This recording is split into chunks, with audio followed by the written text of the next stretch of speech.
അപ്പോൾ ഇന്നത്തെ വീഡിയോ നമ്മൾ ഓരോ കാര്യങ്ങളും തുടക്കം മുതൽ ആ ഒരു സമയം വരെ അനുഭവങ്ങൾ നമുക്ക് പോകില്ലേ. അതേപോലെ തന്നെ ഞാൻ യൂട്യൂബ് സ്റ്റാർട്ട് ചെയ്തതിനു ശേഷം ഒരുപാട് ഷോസുകളും ഒരുപാട് വീഡിയോസുകളും ചെയ്തിട്ടുണ്ട്. അത് ഒന്നിൽ നിന്ന് ഇപ്പോൾ എന്താ പറയുക 1K കഴിഞ്ഞിട്ടുണ്ട് സബ്ബൊക്കെ. അപ്പോൾ അതൊക്കെ ഒരു ക്രൈറ്റീരിയ ഒക്കെ നമുക്ക് ഇങ്ങനെ സ്റ്റാർട്ടായി തുടങ്ങിയിട്ടുണ്ട്. അപ്പോൾ വെച്ച് കഴിഞ്ഞാൽ എല്ലാം നമ്മൾ അങ്ങനെ തന്നെയാണ്. നമ്മൾ തുടക്കം മൊത്തത്തിൽ നമുക്ക് ഇതിനെക്കുറിച്ച് ഒന്നും കാര്യങ്ങളൊന്നും അറിയില്ല. അപ്പോൾ എൻ്റെ പ്രിയ സഹോദരിമാരോടും സഹോദരന്മാർക്ക് എനിക്ക് പറയുന്ന അനുഭവം ഞാൻ പറയണല്ലോ. നമ്മൾ എന്തെങ്കിലും കാര്യം തുടങ്ങണമെന്ന് കരുതിയിട്ടുണ്ടെങ്കിൽ നമ്മൾ തുടങ്ങുക. കാരണം നമുക്കത് പിന്നെ തുടങ്ങാതിരുന്ന് കഴിഞ്ഞാൽ നമുക്ക് എന്താവും, നമുക്ക് ആ ഒരു കാര്യം മനസ്സിലാക്കാനോ അറിയാനോ ഒന്നും നമുക്ക് കഴിയില്ല. ഞാൻ ഈ യൂട്യൂബ് സ്റ്റാർട്ട് ചെയ്യുന്ന സമയത്ത് ഒരുപാട് വിമർശനങ്ങൾ ഉണ്ടായിരുന്നു കേട്ടോ. കാരണം ഫാമിലിയിൽ നിന്നാണെങ്കിലും അതേപോലെ തന്നെ പുറത്ത് ഫ്രണ്ട്സ് ആണെങ്കിലും ഒക്കെ പറഞ്ഞിരുന്നു വേണ്ട എന്നൊക്കെ ഉള്ളത്. കാരണം എൻ്റെ മനസ്സിൽ എനിക്കിങ്ങനെ ഒരു ചാനൽ സ്റ്റാർട്ട് ചെയ്യണം, കുറച്ച് കുഞ്ഞു കുഞ്ഞു കാര്യങ്ങൾക്കൊക്കെ പറ്റുന്നവരേക്ക് ഇങ്ങനെ അറിയണം. അതേപോലെ തന്നെ നമുക്ക് എന്തെങ്കിലും സംഭവങ്ങളെ പറ്റുന്ന അപ്പോൾ അതൊക്കെ ഉണ്ട്. അപ്പോൾ അത് ഞാൻ തുടങ്ങിയ സമയം എന്ന് പറഞ്ഞു കഴിഞ്ഞാൽ ഇതെങ്ങനെയാണ് മുന്നോട്ട് കൊണ്ടുപോകുക, ഇതിൽ എന്തൊക്കെയാണ് എത്രയും സബ്സ്ക്രൈബറൊക്കെ വേണ്ടേ, അതേപോലെ ഇത്രയും എന്തൊക്കെ ക്രൈറ്റീരിയ കംപ്ലീറ്റ് ചെയ്യേണ്ടേ, അങ്ങനെയൊക്കെ എൻ്റെ മനസ്സിൽ ടെൻഷനൊക്കെ ഉണ്ടായിരുന്നു കേട്ടോ. അപ്പോൾ എന്തായാലും ഈ ഒരു സന്തോഷം എന്ന് പറഞ്ഞു കഴിഞ്ഞാൽ ഞാൻ യൂട്യൂബിലേക്ക് വന്നതിന് ശേഷം എനിക്കൊരുപാട് മാറ്റങ്ങൾ ഉണ്ടായിട്ടോ. മാറ്റങ്ങൾ മീൻസ് എന്ന് പറഞ്ഞു കഴിഞ്ഞാൽ നമുക്കിപ്പോൾ നീറ്റ് കഴിഞ്ഞാൽ നമ്മുടെ ജോലികൾ തീർത്ത് നമ്മൾ ഫ്രീ ആയി നിൽക്കുന്ന സമയത്ത് നമുക്ക് എന്തെങ്കിലുമൊക്കെ ഒരു വീഡിയോസ് ചെയ്യാം. അല്ലെങ്കിൽ നമുക്ക് അത് നമ്മുടെ പാഷനും കൂടി ആയതുകൊണ്ടാണ്. കാരണം നമുക്ക് ഇഷ്ടമില്ലാത്തൊരു സംഭവങ്ങൾ നമ്മൾ ചെയ്യുന്നതും ഇഷ്ടമുള്ളൊരു സംഭവം നമ്മൾ ചെയ്യുന്നതും തമ്മിൽ വ്യത്യാസം ഉണ്ടായിരിക്കും. കാരണം ഇഷ്ടമുള്ള കാര്യം ചെയ്യാന്ന് പറഞ്ഞു കഴിഞ്ഞാൽ അത് നമുക്ക് എന്ന് പറഞ്ഞാൽ നമ്മളത് എന്ത് റിസ്ക് കൊടുത്ത് നമ്മൾ ചെയ്യും. ഇഷ്ടമില്ലാത്ത കാര്യം എന്ന് പറഞ്ഞു കഴിഞ്ഞാൽ നമുക്കത് എത്ര നമുക്ക് സമയം ഉണ്ടെങ്കിലും നമുക്ക് എത്ര ഒരു ആ വഴി എളുപ്പ വഴിയാണെങ്കിലും നമുക്കത് ചെയ്യാൻ കഴിയില്ല അല്ലേ. വ്യത്യാസമുണ്ട് കേട്ടോ. അപ്പോൾ ഞാൻ ഈ ഒരു പാട്ട് പഠിച്ചിട്ടോ അല്ലെങ്കിൽ നമ്മൾ പാട്ട് കുറേ സ്റ്റേജുകൾ ഇങ്ങനെ കല്യാണ പരിപാടികളൊക്കെ ഉണ്ടെങ്കിൽ നമ്മളിങ്ങനെ പാടാറുണ്ട്, അല്ലാതെ പുറത്തേക്കൊന്നും പാടാൻ പോകാറില്ല. പക്ഷേ പാട്ട് എനിക്ക് പാടുന്നത് ഭയങ്കര ഇഷ്ടമാണ്. ഇങ്ങനെ ക്ലാസ് എടുക്കുന്നത് ഇഷ്ടമാണ്. അതുകൊണ്ട് തന്നെ ടീച്ചിങ് എന്നുള്ള ആ ഒരു മേഖല ഞാൻ എടുത്തതും കുട്ടികളുമായിട്ട് മിങ്കിൾ ചെയ്യുന്നത് ഭയങ്കര ഇഷ്ടമാണ്. അപ്പോൾ അങ്ങനെയുള്ള ഇഷ്ടങ്ങൾ തന്നെ എനിക്ക് ഇങ്ങനെ ഈ ഒരു പ്ലാറ്റ്ഫോം അങ്ങനെയൊക്കെ യൂസ് ചെയ്യാന്നുള്ളൊരു വിശ്വാസം എൻ്റെ മനസ്സിലുണ്ടായിരുന്നു. അപ്പോൾ അതെനിക്ക് ഫുൾ സപ്പോർട്ട് ആയിട്ടുള്ളത് എൻ്റെ ഒരു ഹസ്ബൻഡ് പറഞ്ഞു കഴിഞ്ഞാൽ അത്രക്കും. കാരണം പിന്നെ ഞാൻ എന്തെങ്കിലും ഒരു കാര്യം പറയുമ്പോൾ അതിൻ്റെ ആ ഒരു നെഗറ്റീവും കൂടി എനിക്ക് പറഞ്ഞു തരാറുണ്ട്. പക്ഷേ എന്നാലും ആൾ നല്ല സപ്പോർട്ട് കിട്ടി. കാരണം അതാണ് ഞാൻ എങ്ങനെയാണ് അത് എടുക്കുക, എങ്ങനെയാണ് അത് ഉൾക്കൊള്ളുന്നത് മനസ്സിലാക്കുക. കാരണം ഞങ്ങൾ അങ്ങോട്ടും ഇങ്ങോട്ടും എല്ലാ കാര്യങ്ങളും ഷെയർ ചെയ്യുന്നതാണ്. അപ്പം അങ്ങനെ ഏതായാലും യൂട്യൂബ് തുടങ്ങിയതിന് ശേഷം 100 സബ്സ്ക്രൈബർ ആയ സമയത്ത് ഭയങ്കര ഹാപ്പി ആയിരുന്നു. എന്ന് പറഞ്ഞു കഴിഞ്ഞാൽ 100 ആയിട്ടോ എന്നൊക്കെ പറഞ്ഞാൽ മറ്റുള്ളവരൊക്കെ ഫ്രണ്ട്സിനൊക്കെ വിളിച്ച് പറയുന്നു. അതേപോലെ തന്നെ ഇടയ്ക്കിടയ്ക്ക് ഞാൻ ചാനൽ നോക്കും, അതേപോലെ തന്നെ കമൻസുകൾ നോക്കും, അങ്ങനെയൊക്കെ ആയിരുന്നു കേട്ടോ. കാരണം കൂടുതലായിട്ട് നമ്മൾ ലോങ് വീഡിയോസുകളൊന്നും അപ്ലോഡ് ചെയ്യാൻ നമുക്ക് സമയം കിട്ടാറില്ല. അതേപോലെ തന്നെ നമ്മൾ അതിന് ശ്രമിക്കാറില്ല. കാരണം കുറച്ചൊരു 1000 1K ഒക്കെ കഴിഞ്ഞിട്ട് ലോങ് വീഡിയോസൊക്കെ ഇടാന്ന് കരുതിയിട്ടാണ് ഞങ്ങൾ വെയിറ്റ് ചെയ്തത്. അങ്ങനെ 100 കഴിഞ്ഞപ്പോൾ പിന്നെ 200 ആയി, 300 ആയി. അപ്പോഴൊക്കെ നമുക്ക് നല്ല സന്തോഷം എന്ന് പറഞ്ഞു കഴിഞ്ഞാൽ കാരണം ഒത്തിരി ആളുകൾ നമ്മളെ സബ് ചെയ്യുന്നുണ്ടല്ലോ, ഒത്തിരി ആളുകൾ നമ്മൾ പറയാതെ തന്നെ നമുക്ക് ആദ്യമൊക്കെ എൻ്റെ വിചാരം എന്താ വെച്ചാൽ നമ്മളിങ്ങനെ പറയണം, മറ്റുള്ളവരോട് നമ്മൾ പറയണം. കാരണം നിങ്ങൾ സബ്സ്ക്രൈബ് ചെയ്യുമോ.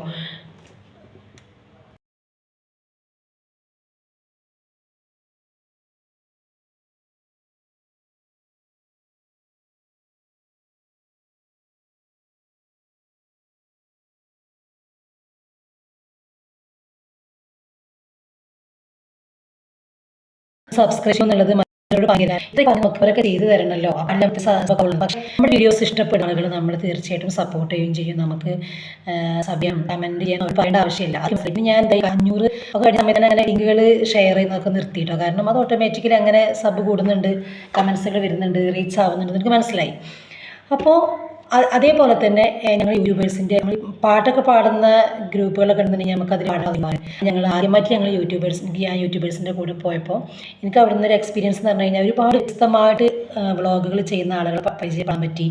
ഒരുപാട് സ്ഥലങ്ങൾ, വയനാട്, അതുപോലെ തന്നെ കണ്ണൂർ, നമ്മുടെ നാടൊക്കെ വിട്ട് ഒരുപാട് ആളുകൾ അങ്ങനെ ഈ ഒരു യൂട്യൂബ് എന്നുള്ള ആ ഒരു പ്ലാറ്റ്ഫോമിൽ വർക്ക് ചെയ്യുന്ന ആളുകളുടെ എക്സ്പീരിയൻസ് നമുക്ക് അറിയാൻ പറ്റി. അങ്ങനെ എനിക്ക് ഫസ്റ്റ് കിട്ടിയ ഒരു മൊമെൻ്റോ ആണ് കേട്ടോ. അതാ ഈ ഒരു മൊമെൻ്റോ തല്ലുമാല എന്ന് പറഞ്ഞിട്ടുള്ള യൂട്യൂബേഴ്സിൻ്റെ ഗ്രൂപ്പിൽ നിന്ന് അവർ തന്നിട്ടുള്ള ചെറിയ മൊമെൻ്റ്. അത് ഒരുപാട് താങ്ക്സ് ഞാൻ പറഞ്ഞിട്ടുണ്ട്. കാരണം വെച്ച് കഴിഞ്ഞാൽ എനിക്കിത് പറഞ്ഞു കഴിഞ്ഞാൽ ഞാൻ ഇഷ്ടപ്പെട്ട് നമ്മൾ ചെയ്യുന്നൊരു ജോലിയിൽ നിന്ന് നമുക്കൊരു ചെറിയൊരു ഉപഹാരം കിട്ടുമെന്ന് പറഞ്ഞാൽ അത്രയും വിലമതിക്കാനാവാ സംഭവമാണല്ലോ.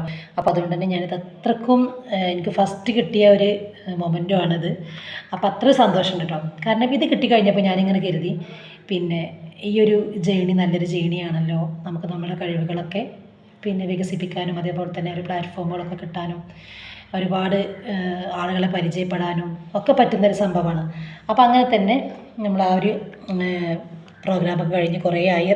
പിന്നെ കുറേ ദിവസങ്ങൾ കഴിഞ്ഞപ്പോൾ നമ്മൾ വീഡിയോസുകളൊക്കെ അപ്ലോഡ് ചെയ്യുന്നുണ്ട്, എല്ലാ കാര്യങ്ങളും ചെയ്യുന്നുണ്ട്.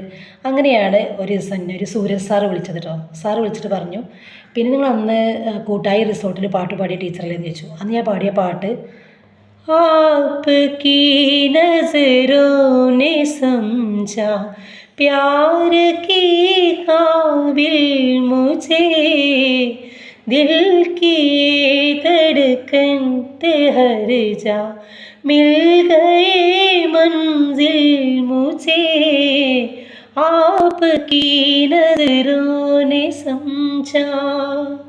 ഈ പാട്ടാണ് ഞാനവിടെ നിന്ന് കരോക്കെ വെക്കാതെ ഞാൻ പാടിയത്. കാരണം കുറച്ചുകൂടെ അതിൻ്റെ പകുതി കൂടി കുറച്ച് പാടിയിട്ട് ഞാനതിനെ വൈൻഡപ്പ് ചെയ്തിരുന്നു. പിന്നെ ഞാൻ ബ്രദറിൻ്റെ കൂടെ കുറേ കരോക്കെ വെച്ചിട്ട് കുറച്ച് പാട്ടൊക്കെ പാടിയിരുന്നു കേട്ടോ. ആ പാട്ട് കേട്ട ഒരാളാണ് ഈ സൂരജ് ചേട്ടൻ. കാരണം വെച്ചാൽ അവർ യൂട്യൂബറാണ്. അപ്പോൾ അവർ ആ പാട്ട് കണ്ട സമയം മുതൽ എന്നെ വിളിച്ചിട്ട് പറഞ്ഞു, ടീച്ചർ ഇങ്ങനെ ഒരു പ്രോഗ്രാം ഉണ്ട് നമുക്കിങ്ങനെ ഒരു, അപ്പോൾ ആ പ്രോഗ്രാമിൽ എന്തായാലും ഒരു 4 പാട്ട് ടീച്ചർ പാടണമെന്ന് പറഞ്ഞു കേട്ടോ. അപ്പോൾ ഞാൻ പറഞ്ഞു 4 പാട്ടോ? അവർ ആ 4 പാട്ട് എന്തായാലും പാടണം, ബ്രദറിനെ കൂട്ടാൻ പറഞ്ഞു. അപ്പോൾ കാരണം ബ്രദറിനെ കൂട്ടി പോകുമ്പോൾ നമുക്കൊരു സന്തോഷമാണ്. കാരണം നമ്മുടെ കൂടെ ഒരാളുണ്ടാവുമല്ലോ. നമുക്കവിടെ പോയിട്ടുള്ള ആളുകളൊന്നും പരിചയമില്ല. കാരണം എല്ലാവരും ഓരോരോ ഭാഗങ്ങളിൽ നിന്ന് ട്രെയിനിനൊക്കെ വന്ന് തലേ ദിവസം റൂം എടുത്തൊക്കെ നിൽക്കുന്ന ആളുകളുണ്ട്. അപ്പോൾ അവരൊക്കെ നമുക്ക് ആരും പരിചയമില്ലാത്ത ആളുകളാണ്. ഗ്രൂപ്പിൽ ഉണ്ടെന്നല്ലാതെ പരിചയമില്ല, ആരായിട്ടും പരിചയമില്ല. അപ്പോൾ അവരൊക്കെ എല്ലാവരും വന്ന സമയത്ത് നമ്മൾ അവിടുന്ന് പാട്ട് പാടി. ഞാനൊരു തമിഴ് സോങ്ങാണ് പാടിയത്, കാതലിൻ സംഗീതമേ, ആ സോങ് പാടി. അതേപോലെ തന്നെ ബ്രദറും ഞാനും കൂടിയിട്ട് പിന്നെ ഒരു വെല്ലും പൊന്നും പൂവും ആ പാട്ട് പാടി. ഇങ്ങനെ 2 സോങ്ങാണ് പാടി. 4 സോങ് പാടാൻ പറഞ്ഞിരുന്നു, 4 സോങ് പഠിച്ചിരുന്നു. പക്ഷേ 2 സോങ് പാടാനാണ് ടൈം കിട്ടിയപ്പോൾ 2 സോങ് പാടിയിരുന്നു കേട്ടോ. അവിടുന്ന് എനിക്ക് നമ്മളെന്താ പറയുക, നല്ല ഒരു സ്റ്റേജ് എന്ന് പറഞ്ഞു കഴിഞ്ഞാൽ നമ്മൾ ഈ ഫിലിം ഫെയർ അവാർഡ് കാണുമല്ലോ ഏഷ്യാനെറ്റ് ചാനലിലും സൂര്യയിലൊക്കെ, അതേപോലെ തന്നെ ഒരു നല്ലൊരു അടിപൊളി ഒരു സ്റ്റേജിൽ നിന്ന് തന്നെ മന്ത്രി, കലക്ടർ, അതുപോലെ തന്നെ വിശിഷ്ടമായിട്ടുള്ള സംവിധായകർ, അങ്ങനെയുള്ള ഒരു സദസ്സിൽ നിന്നും കിട്ടിയിട്ടുള്ള ഒരു മൊമെൻറ്റമാണ് എനിക്കിത്. ഈ ഒരു ബെസ്റ്റ് സിംഗർ എന്നുള്ള, ബെസ്റ്റ് സിംഗർ ആയതുകൊണ്ട് കേട്ടോ, പാട്ട് പാടിയിട്ടാണ് കിട്ടിയതാണ്. അപ്പോൾ അതുകൊണ്ട് ഞാൻ പാട്ട് എന്നുള്ള ആ ഒരു സംഭവം എനിക്ക് പാടാനുള്ള കഴിവുണ്ടായതെന്ന് പറഞ്ഞു കഴിഞ്ഞാൽ പഠിച്ചു വന്നിട്ടുള്ള അനുഗ്രഹം മാത്രമാണ്. കാരണം എൻ്റെ ഒപ്പം കുറച്ച് പാട്ട് പാടും, ഫാമിലിയിൽ കുറച്ച് ആൾക്കാരൊക്കെ അവിടെയൊക്കെ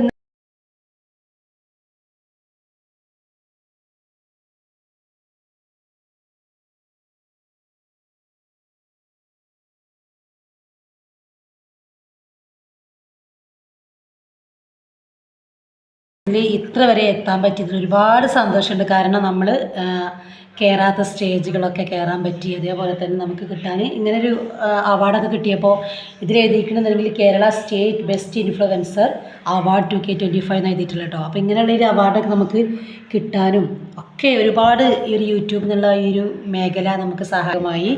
സന്തോഷമാണ്. കാരണം ഓരോരോ വ്ളോഗ് എടുക്കുമ്പോഴും അതേപോലെ തന്നെ ഓരോ ഷോർട്സ് എടുക്കുമ്പോഴും അത്രയും ഹാപ്പിനെസ്സോട് കൂടി തന്നെയാണ് നമ്മൾ ഈ ഓരോ കാര്യങ്ങൾ ചെയ്യുന്നത്. ഇൻഷാ അല്ലാഹ്. അപ്പോൾ എല്ലാവർക്കും നല്ല ദിവസം ആശംസിക്കുന്നു. എല്ലാവരും ഇങ്ങനെ ചെയ്യുന്ന ഓരോരോ കാര്യങ്ങളും സക്സസ് ആവട്ടെ എന്ന് പ്രാർത്ഥിക്കുന്നു. അപ്പോൾ അടുത്ത വീഡിയോയുമായിട്ട് വേറെ ദിവസം കാണാം.